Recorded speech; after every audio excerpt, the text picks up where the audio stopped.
Kita bisa bilang ya, kita bisa sama-sama sepakat kalau semua orang Islam, semua yang beriman dengan iman Islam itu sama-sama menyembah Allah, sama-sama sholat ya kalau dia rajin gitu ya, sama-sama baca atau setidaknya pernah belajar Al-Quran ya secara umum gitu, atau menjadikan Al-Quran sebagai rujukan pedoman hidupnya. Tapi realitanya praktek dan tafsir Islam itu sangat beragam. Ada Islam tradisionalis yang menerapkan tahlilan, ziarah wali. Ada juga Islam yang cenderung reformis gitu, seperti NU, Muhammadiyah gitu.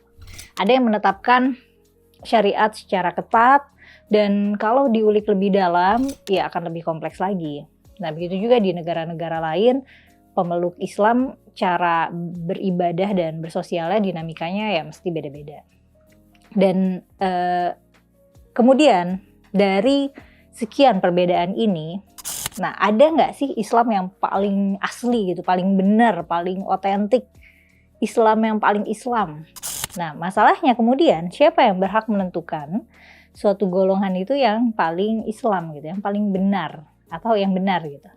Dalam sejarahnya sendiri, Islam mengalami fragmentasi atau perpecahan yang bahkan sampai menimbulkan peperangan. Dari zaman Nabi, zaman Khulafaur Rasyidin, kemudian kekhalifahan dari zaman Umayyah sampai Utsmani, sampai Ottoman gitu, hingga zaman modern. Islam selalu melebur bersama konteks budaya dan politik yang melekat pada tiap masa itu. Upaya pemurnian Islam yang kadang kita dengar sekarang itu justru berpotensi menyingkirkan keberagaman yang menopang kelangsungan kehidupan modern gitu.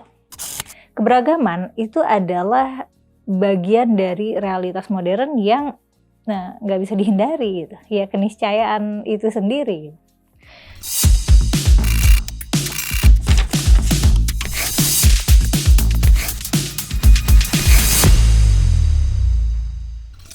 Pada masa Nabi Muhammad, Islam itu masih tampil sebagai komunitas kecil yang berpusat di sekeliling kehidupan Nabi di Mekah ya. Lanjut ketika Nabi sudah hijrah ke Madinah, Islam semakin berkembang dan ajarannya makin sistematis. Al-Quran jadi penuntun hidup yang dipraktikkan dalam keseharian komunitas muslim. Kan bisa dilihat ya dari ayat-ayat yang turun di periode Madinah itu mulai mengatur aspek sosial seperti pernikahan, warisan, kepemilikan, dan ibadah gitu, dan ritual. Nah, Nabi saat itu berperan menjadi penyampai wahyu sekaligus mediator, sekaligus pemimpin politik. Ya buktinya ketika Nabi misalnya menyusun piagam Madinah untuk disepakati suku-suku di sana supaya nggak berselisih lagi. Nah beliau juga memegang peran politik dagang yang krusial karena ya itu mengontrol wilayah pasar, wilayah gurun dan sekaligus pasarnya gitu. Nah kepala-kepala suku yang mau ikut dalam sistem perdagangan di Madinah itu semacam harus mengantongi izin dari Nabi gitu. Tapi ya nggak gratis ya. Mereka boleh dagang asal memberi imbalan, bisa dalam bentuk aliansi atau penerimaan terhadap status kenabian Nabi Muhammad atau wajib sholat dan zakat. Nah, selama Nabi hidup, otoritas agama dan politik itu tidak dipertanyakan keterpisahannya gitu ya. Namun sepeninggal Nabi mulai muncul nih pertanyaan, siapa yang paling sah memimpin kehidupan umat berikutnya? Dan bagaimana warisan kenabian ini dilanjutkan? Nah, kepemimpinan Islam kemudian masuk ke fase baru. Fase Khulafaur Rasyidin ini nih. Nah, khalifah ini bukan nabi, bukan pembawa wahyu, tapi tugasnya jadi pemimpin yang menjaga kesatuan umat. Nah, dalam masa kepemimpinan khalifah pertama Abu Bakar, muncul nih penolakan terhadap Islam dan status kenabian Nabi Muhammad. Tapi kemudian berhasil ditegakkan lagi otoritasnya dengan melancarkan langkah militer. Dan di bawah pemerintahan Khalifah Umar, ekspansi militer terjadi lebih luas lagi. Dalam satu dekade, wilayah Persia Sasanid dan provinsi-provinsi penting Bizantium di Syam dan juga Mesir itu jatuh ke tangan kaum muslim. Tapi kan kesatuan ini nggak berjalan tanpa konflik ya. Maksudnya iya lewat perang juga gitu, obviously, dan ketegangan yang mengakar itu akhirnya memuncak pada masa Utsman bin Affan atau khalifah ketiga setelah ia menunjuk kerabatnya yang berasal dari Bani Umayyah untuk dijadikan bagian dari pemimpin politik. Utsman dituduh melakukan nepotisme dan hal ini menimbulkan amarah besar sampai akhirnya Utsman dibunuh. Nah, pengganti Utsman, Ali bin Abi Thalib, itu langsung menghadapi dua perlawanan sekaligus. Keluarga Utsman yang mau menuntut balas dan dari kelompok lain yang meragukan legitimasi pengangkatannya. Nah, konfliknya memuncak dalam pertempuran Siffin melawan Muawiyah yang sama-sama berasal dari Bani Umayyah. Nah, keputusan Ali dalam menerima arbitrase itu membuat sebagian pendukungnya tuh kecewa dan meninggalkan Ali gitu. Nah, dukungannya terus melemah berujung pada pembunuhan Ali di Kufah waktu itu. Nah, setelah itu Muawiyah menyatakan diri sebagai khalifah dan putranya Ali bernama Hasan menerima hal tersebut. Nah, peristiwa ini menandai berakhirnya perang saudara dan era Khulafaur Rasyidin.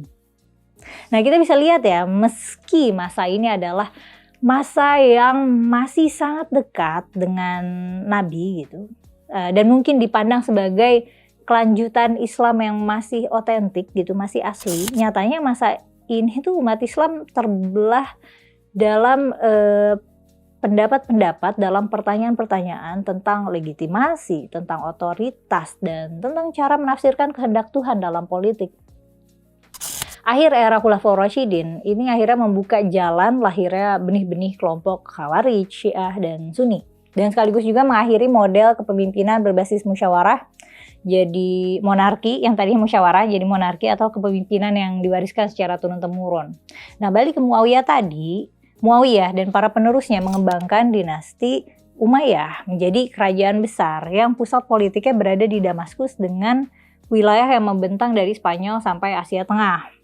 Nah, di era ini identitas Arab itu mulai dilegitimasi dengan dijadikan bahasa resmi pemerintahan. Nah, salah satu bentuk monumen budaya yang tegas dibangun itu ada Dome of the Rock di Yerusalem pada akhir abad ke-7. Nah, bangunan ini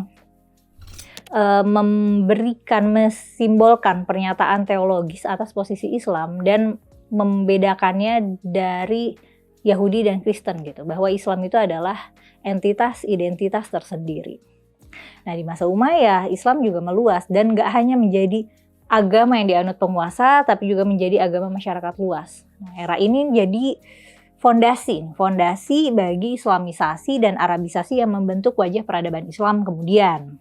Nah, tapi spirit Islamisasi ini nggak disertai dengan langkah politik yang secara absolut menguntungkan gitu. Nah, dinasti Umayyah ini sering dianggap keluar dari jalur awal Islam. Mereka menciptakan dinasti kekuasaan politik, syarat nepotisme, terutama dengan menunjuk kerabat dekat atau kepala suku Arab yang loyal sebagai gubernur dan pejabat gitu ya. Dan meskipun kita punya komplainan ini, kita juga tidak bisa menafikan bahwa ketika zaman Khulafaur Rasyidin juga sebenarnya kan adalah orang-orang dekat Nabi gitu. Mertua Nabi gitu, mertua dan menantu Nabi gitu. Dan meski pada dinasti Umayyah ini mereka sudah memiliki struktur kekuasaan yang tetap, fondasi mereka kan tetap bertumpu pada sentimen kesukuan. Jadinya keberlangsungan kekuasaan itu sangat bergantung pada loyalitas suku-suku tertentu. Nah, situasi ini jadi semakin memperlebar jurang sosial karena Umayyah lebih condong ke elit Arab Quraisy, sementara kelompok Mawali atau kelompok Muslim non-Arab itu khususnya yang dari Persia ya, itu sering diperlakukan sebagai warga kelas 2 gitu, meskipun mereka sudah menjadi Islam gitu. Jadi Islam non-Arab tuh dapat diskriminasi juga. Nah, contoh diskriminasinya, mereka tetap disuruh bayar jizyah. Nah, jadinya ada nih oposisi muncul dari berbagai arah. Di satu sisi muncul kaum Khawarij atau kelompok yang awalnya mendukung Ali dan berbalik memisahkan diri gitu. Memisahkan diri dari perang Siffin gitu. Mereka berada di tengah-tengah antara pendukung Ali dan Muawiyah. Mereka menolak struktur kepemimpinan berdasarkan garis keturunan atau suku dan menekankan bahwa satu-satunya kriteria pemimpin adalah tingkat kesalehan. Nah, setiap muslim entah berasal dari keturunan siapapun itu, asal dia soleh, asal dia taat, boleh jadi pemimpin. Nah, tapi ada nih sebagian dari Khawarij yang memberontak. Sebagian lain ini memilih hijrah untuk membangun komunitas tempat baru gitu. Jadi sementara ada juga yang mau nggak mau gitu hidup berdampingan di bawah kekuasaan Umayyah. Nah, di era sekarang kelompok Ibadi yang ada banyak di Oman itu adalah cabang yang bertahan dari akar gerakan kelompok Khawarij ini ya. Nah, di sisi lainnya lagi ada nih kelompok yang meyakini bahwa Nabi Muhammad dulunya telah menunjuk keturunannya untuk melanjutkan kepemimpinan bagi umat Islam. Nah, kelompok ini menganggap keturunan Fatimah dan suaminya Ali itu adalah imam yang sah, adalah pemimpin yang sah. Nah, dari gagasan inilah benih-benih Syiah tumbuh. Jadinya ketegangan antara Umayyah dan oposisinya itu memuncak pada tahun 740 Masehi. Di timur, khususnya di Khurasan, itu terbentuk perlawanan dari koalisi yang menghimpun Mawali Persia, kelompok Arab, serta simpatisan Syiah. Jadi kekuatan ini semakin terorganisir di bawah nama keluarga Abbas, alias keturunan paman Nabi yang mengklaim legitimasi religius lebih tinggi ketimbang Umayyah. Akhirnya pada tahun 750 Masehi, Umayyah tumbang, kekuasaan mereka berakhir di Timur Tengah, dan lahirlah Kekhalifahan Abbasiyah, Abbas tadi ini. Nah, Abbasiyah kemudian memindahkan pusat pemerintahan dari Damaskus ke Baghdad. Jadi meski semangat yang dibawa dinasti ini adalah upaya pengembalian jati diri Islam dengan klaim keturunan Nabi Muhammad, perpindahan ini juga kan menggambarkan pergeseran orientasi politik dan budaya yang awalnya didominasi Arab ke arah peradaban yang majemuk gitu, peradaban yang merupakan campuran antara Persia, Yunani, India, dan lain-lainnya.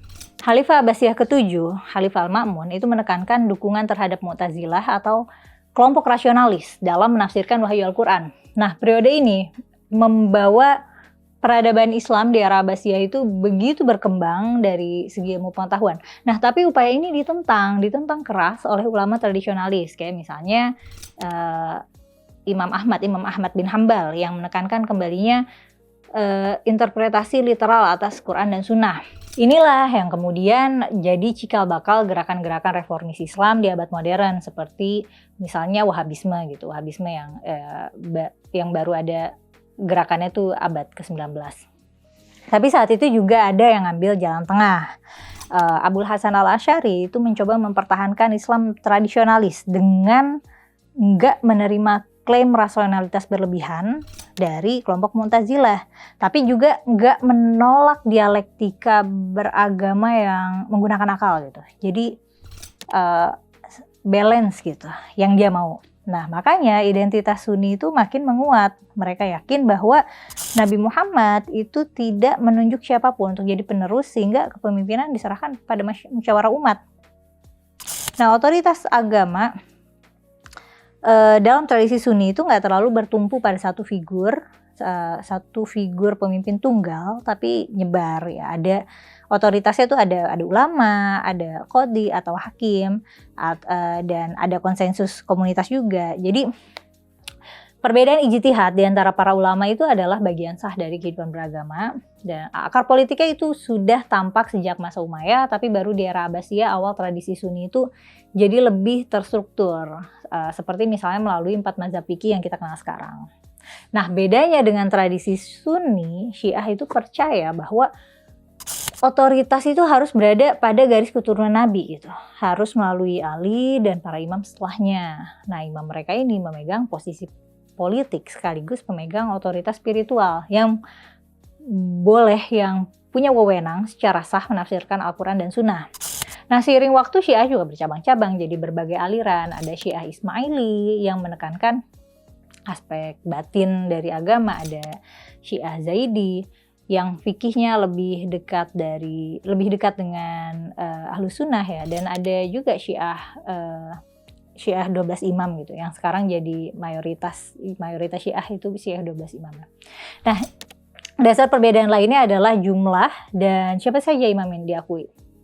Nah, perbedaan soal legitimasi kepemimpinan ini yang sejak awal sering melahirkan gerakan oposisi terhadap kekuasaan Abbasiyah. Nah, sejak abad ke-10 unifikasi politik ya, atau kesatuan politik Islam itu ya mulai retak gitu. Kekuasaan politik Abbasiyah itu melemah dan kemudian muncul dinasti-dinasti regional. Di Mesir misalnya berdiri dinasti Fatimiyah yang berhaluan Syiah Ismaili. Sementara di kawasan timur muncul Seljuk. Pada abad ke-12, Salahuddin Al-Ayyubi juga mendirikan dinasti Ayyubiyah gitu, berlandaskan Sunni setelah berhasil menggulingkan Fatimiyah. Nah, ketika Abbasiyah di Baghdad akhirnya dihancurkan oleh Mongol pada abad ke-13, estafet kepemimpinan Sunni itu berlanjut ke tangan Kesultanan Mamluk yang telah menggulingkan kekuasaan Ayyubiyah sebelumnya. Nah, Mamluk berhasil menghentikan ekspansi Mongol dan menjadi penerus tradisi Sunni di Kairo. Nah, di masa Kesultanan Mamluk ini masih ada juga pertentangan antara kaum rasionalis dan tradisionalis.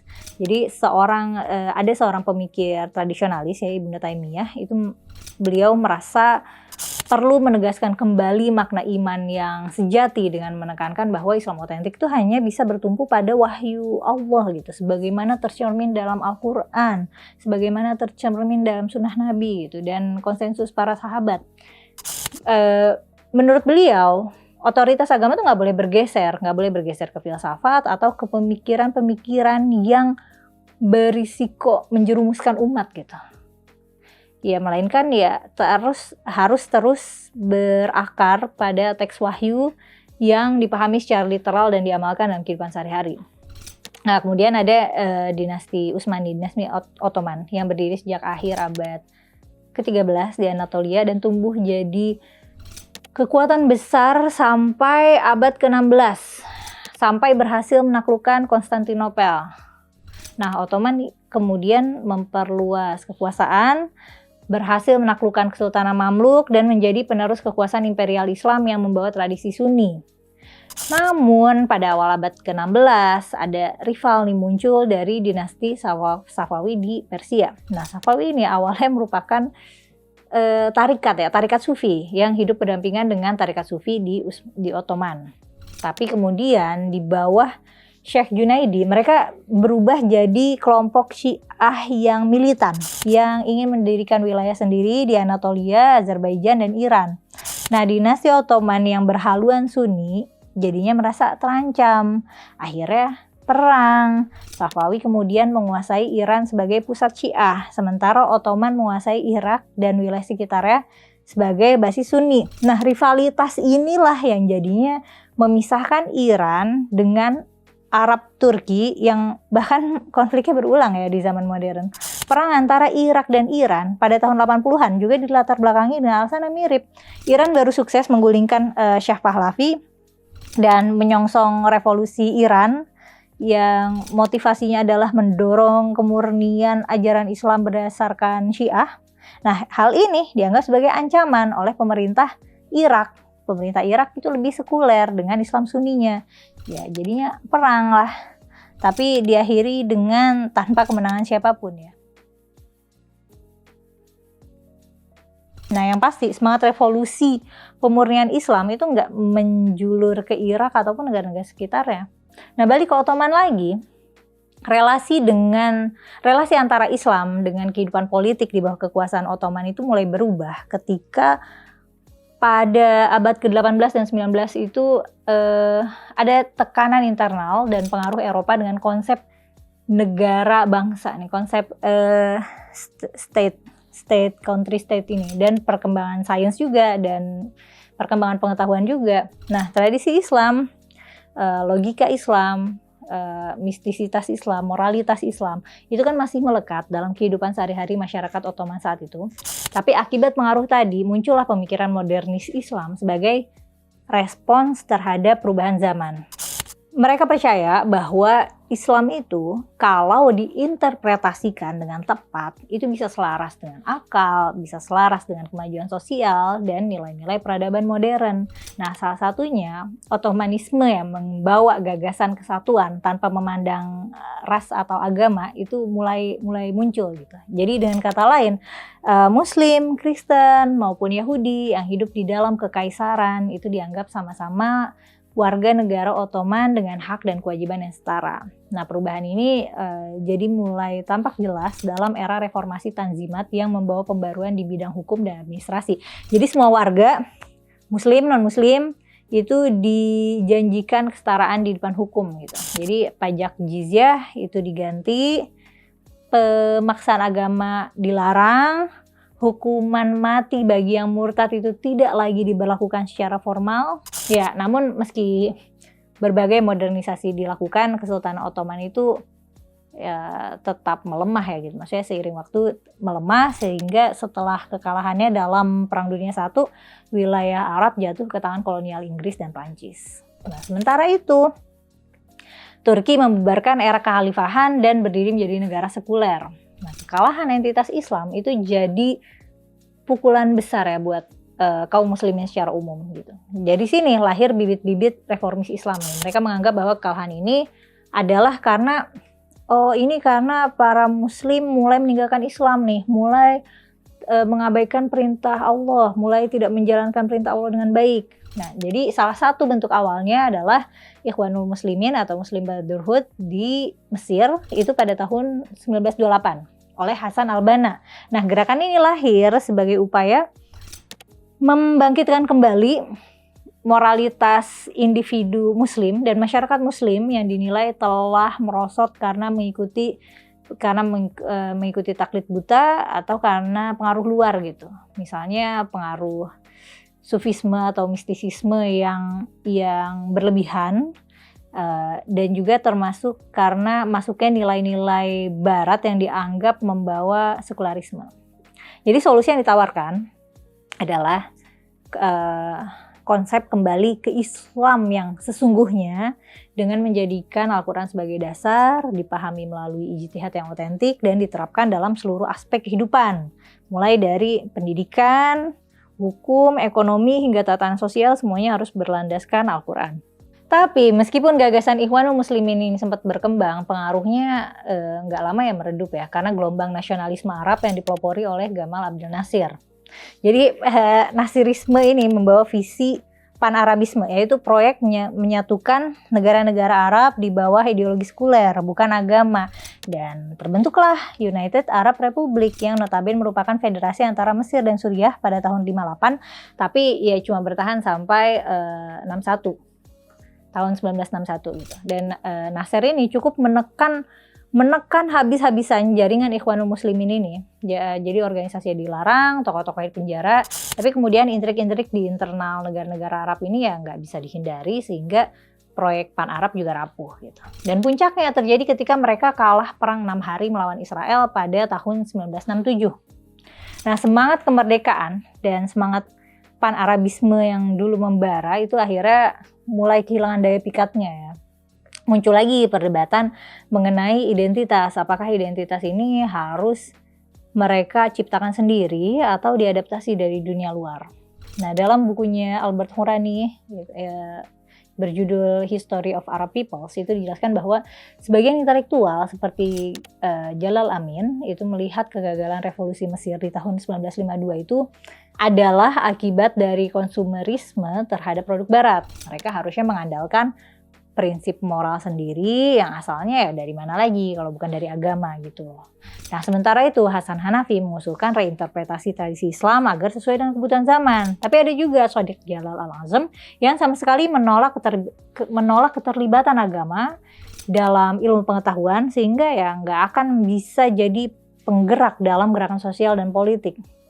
Ada juga pemikir seperti Hisham Zaid dan Abdullah Laroy yang memilih jalan tengah lah gitu, jalan moderat. Zaid menekankan pemisahan antara politik dari agama, tapi tetap mempertahankan Islam sebagai identitas budaya. Nah, Laroy berpendapat bahwa sejarah Islam perlu dipahami dan dikritik, terus diambil mana yang dipilih gitu, diambil mana yang perlu buat membangun masa depan yang lebih baik. Nah, jadi pemahaman kritis ini dibaca lewat pemikiran modern kayak menggunakan pendekatan Marxisme misalnya. Nah, dari spektrum ini juga bangkit lagi nih gagasan Islamisme reformis yang memang ada kaitannya dengan tokoh Ikhwanul Muslimin tadi. Misalnya dalam karya Said Qutb, Ma'alim fit Thariq, masyarakat yang nggak menjalankan syariat Islam termasuk dalam yang nggak menjalankan syariat Islam itu termasuk dalam masyarakat jahiliyah gitu. Jadi solusi tunggalnya adalah penegakan masyarakat Islam murni yang tunduk sepenuhnya pada syariat. Nah, pemikirannya ini sudah lahir sebelum perang tahun 1967, tapi justru dapat momentumnya itu setelah kekalahan itu, ketika pan-Arabisme kehilangan legitimasi.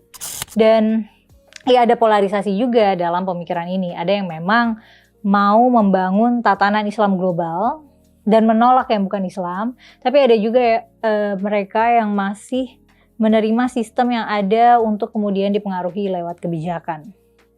Nah, ada juga Fadlur Rahman yang mencoba menawarkan metode tafsir kontekstual gitu. Misalnya dia melihat Quran sebagai respon ilahi pada situasi sosial abad ke-7 yang harus ditarik prinsip umumnya, kemudian barulah diaplikasikan pada konteks masa kini.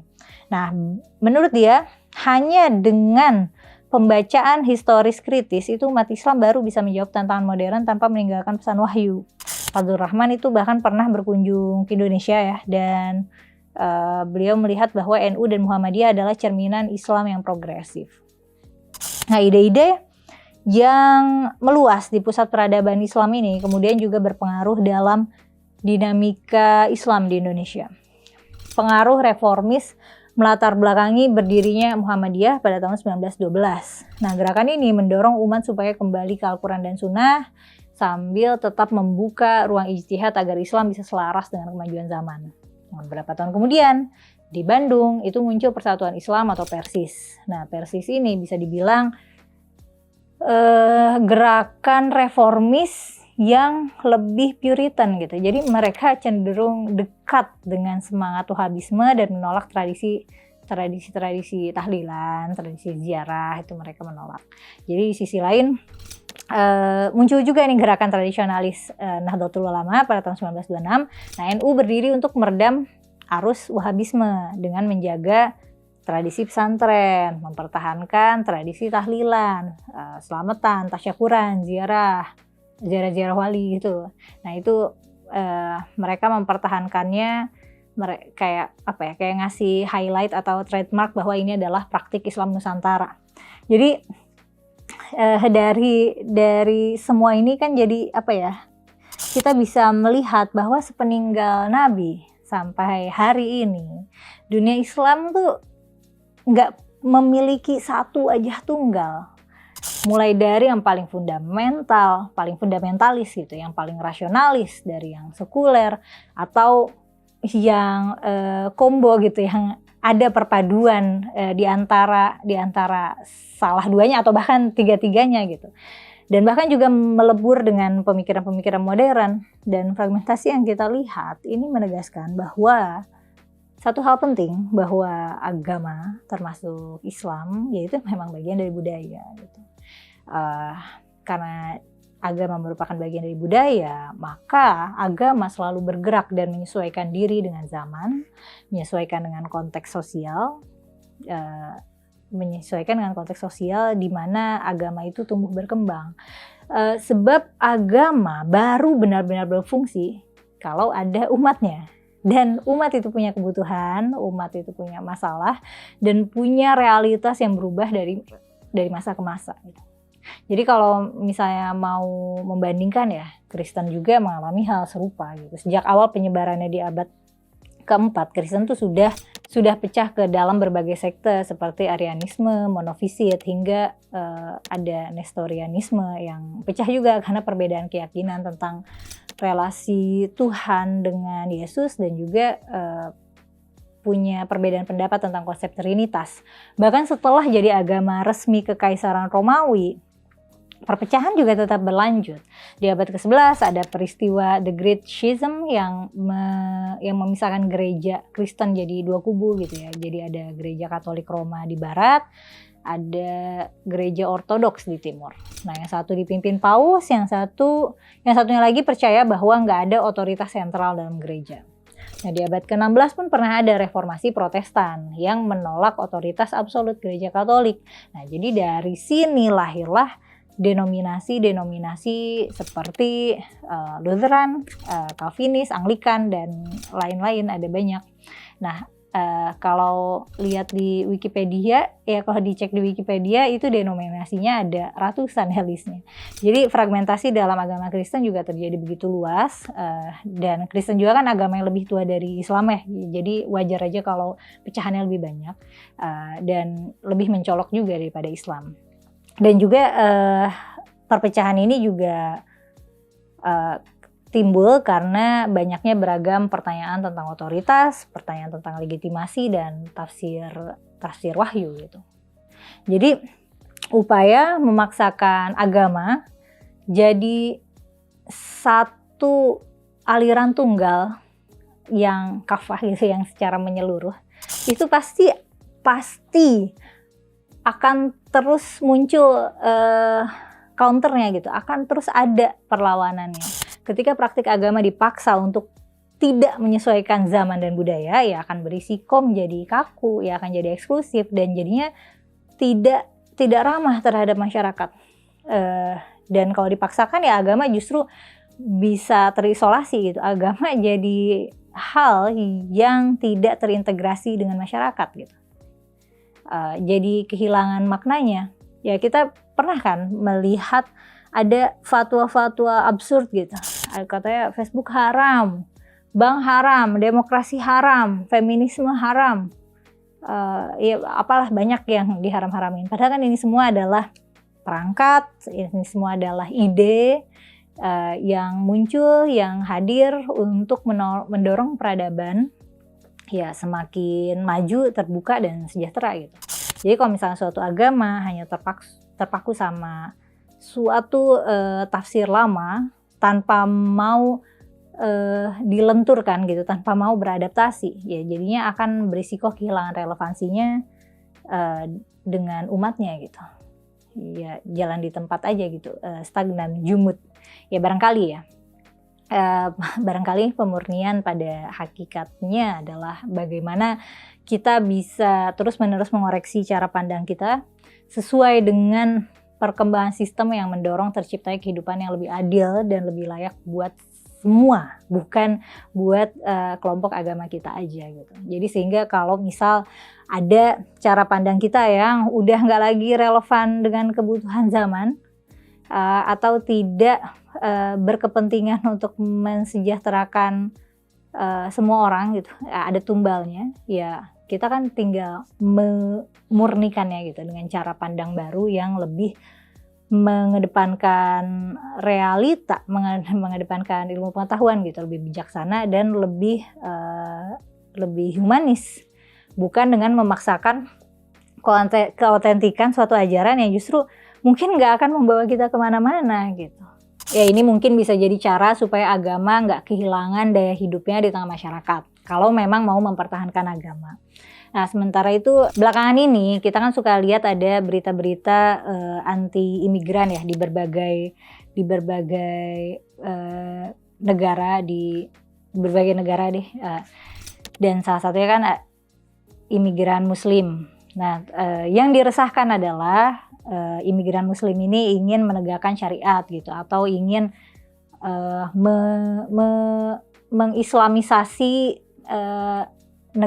negara-negara tempat mereka tinggal itu, dan mereka juga melakukan aksi-aksi yang mengganggu, misalnya kayak sholat jamaah di jalan atau hal-hal kayak gitu.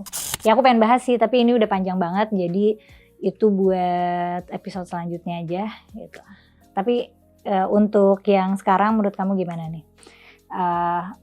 Apakah harusnya sebuah agama itu menurut idealisme kamu harus punya wajah tunggal, atau biarin saja agama itu memiliki keragaman dalam kesatuannya gitu? Ya ya bahwa keragaman itu adalah keniscayaan, atau gimana nih? Gimana tanggapan kamu? Makasih udah nonton sampai selesai ya. Aku Mela mohon pamit, sampai jumpa di konten selanjutnya.